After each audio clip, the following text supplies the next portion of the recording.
உங்களுக்கு தெரியுமா, இரண்டாம் உலகப் போரின் போது ஜப்பான் மனிதர்களை எலிகளைப் போல பயன்படுத்தியது.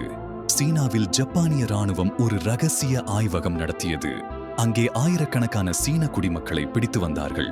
அவர்களுக்கு மயக்க மருந்து கூட கொடுக்காமல் உயிருடன் இருக்கும் போதே அறுவை சிகிச்சை செய்தார்கள். கைகளையும் கால்களையும் வெட்டி எடுத்தார்கள். மூளையை திறந்து பார்த்தார்கள். பிளேக் நோய், கொலரா போன்ற கொடிய நோய்களை வேண்டுமென்றே பரப்பினார்கள். குழந்தைகள் கூட தப்பவில்லை. போர் முடிந்த பின் என்ன நடந்தது? அமெரிக்கா அந்த போர் குற்றவாளிகளை தண்டிக்கவில்லை. அவர்களின் ஆராய்ச்சி தகவல்களை வாங்கிக் கொண்டு அவர்களுக்கு பாதுகாப்பு கொடுத்தது. மனித வரலாற்றின் மிக கொடூரமான அத்தியாயம் இது.